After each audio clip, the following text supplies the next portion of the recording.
So I'm 3 years into the ownership of my car. I've actually just listed it for sale. So I thought it'd be a good idea to do a 3-year running cost. How much does it cost me to run my car over the 3 years that I've had it? So I won't include insurance because that's a variable cost and will be different for everyone depending on age, location, where you live, etc. I'll just do the costs that I've bared. So mainly the static costs and the extra bits and bobs that I've done to the car myself. So you can get an idea about how much it is to run these cars. I will say I've not had to change the discs or pads or tyres. The tyres were brand new when I bought the car, and I'm pretty light on the braking side of that. I don't accelerate hard and brake really hard into corners. There's some heavy braking now and again, but generally it's not that bad. If you're quite careful and you feather the brakes going into the corners and control the speed, you don't have to be heavy on the brakes, so you don't have to use them up too much. Also, I've only done about 6,500 miles in my ownership of the car. That's pretty normal for me. It's a weekend car. It's never going to be something that I do 5, 10, 15,000 miles a year in. So that being said, let's get into the costs of ownership. So MOT has been around £150 for the 3 years. Tax has been £1,155 for the 3 years. That's £358 a year. The service I did with ADH under my ownership, so they get serviced every 2 years.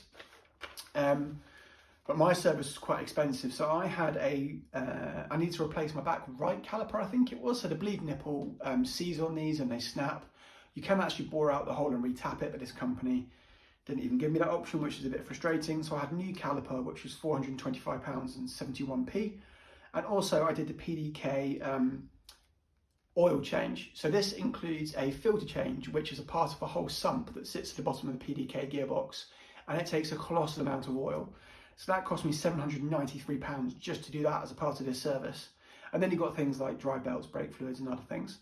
So that was £2,202 and 12p for that service on the car. That's the only one I've had to do in my ownership because, as I say, that every 2 years. The next one is due next August, which obviously the next owner will be doing. Fixes, I had the brake pedal bushing that needed to be fixed. That was £357.49p. I've got a video on that on my channel as well. Really common fault, didn't come up on any of my research of the car, not that expensive to fix. It was not something that would have put me off anyway, but just be aware your indicator stalks, your cruise control will stop working, you just won't be able to activate, and you get a few other warnings that come on the dash. So look at my video on that if you think you might have a brake pedal bushing failure. The aircon radiators, yeah, I'm pretty sure the previous owner to me knew about that. The aircon died within about 3 or 4 months of me owning the car. Very frustrating, £1,346 and 35p. Exhaust bolts, I did get the exhaust bolts changed to stainless steel. Again, if you're doing any research on these cars at all, you'll know that they're like butter. It's where the back box meets the actual exhaust system. They just degrade and the actual back box just falls off the car. So that was £156 to get those changed to stainless steel. I did buy a key cover, an official Porsche key cover, which I think is great. It's £162 and 31p.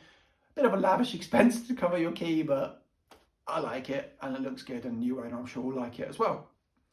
I got the front bumper and wheels resprayed. I didn't have to do this, but the front bumper wasn't in the best condition. I had a few crease lines in it, and the wheels, the lacquer was starting to peel a bit, and I just wasn't a fan of the diamond cut wheels. So that was £1,076 and 4p.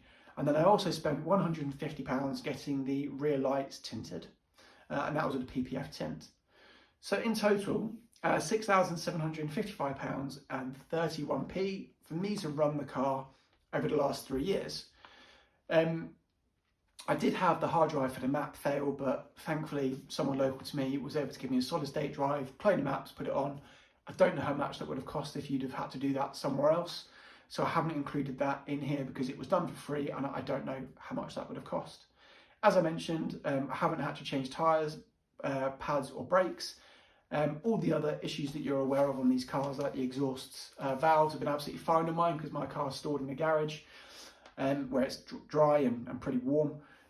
So they haven't been exposed to any kind of damp conditions, and I don't really drive the car over the winter because of the salt, so they haven't been exposed to salt, which would have corroded and I think maybe made that issue come to light. overall, I think it's been an absolutely fantastic experience owning the car. I'm really pleased I did it. It is an extraordinarily capable car for all sorts of conditions. It's a brilliant sports car when you want it to be. It's a fantastic daily if you want it to be. It looks brilliant and it sounds incredible, especially with the Porsche sports exhaust on it. The one thing I've mentioned before and I say to people is if you are looking for one of these cars, be patient and hold out for the right spec. Sports chrono is not a fad. Doing a 0 to 60 with a launch control, yeah, that's a bit of a fad. My daughter enjoyed it, I enjoyed it.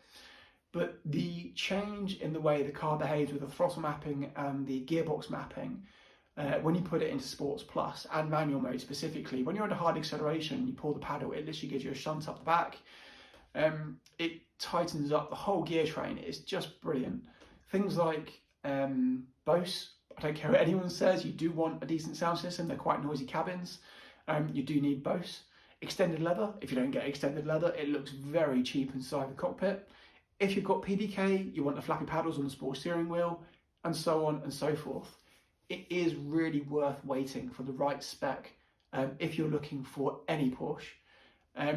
Be prepared to sacrifice something, but yeah, just be patient, and hopefully you'll get the right car that works for you. So I did have my car up for sale, and on Auto Trader that was, and within less than a day, I've had 2 people reach out to me. One of them who's actually probably watching this video and has obviously been doing some research on these cars and has come across my channel.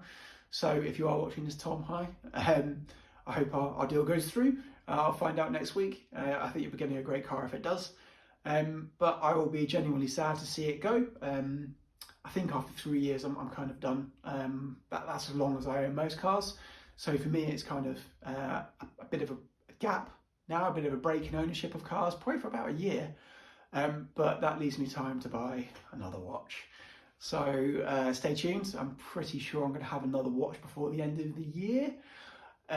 So we'll see what that is. But yeah, Porsche ownership has been fantastic. I'd recommend it to anyone. If you want if you've got any questions around how to buy these, I've done this before. Make sure you get like pre-purchase inspections by known people or take it to a Porsche centre. Buy off known people. Wait for spec. And just be patient. They're the most important things when buying any Porsche. If you do go and get one, good luck, enjoy it, have a great time. And yeah, I think that's me done with my 981 S experience. It's been an absolute blast. If you have any questions, as always, please let me know and I will respond when I can. Cheers.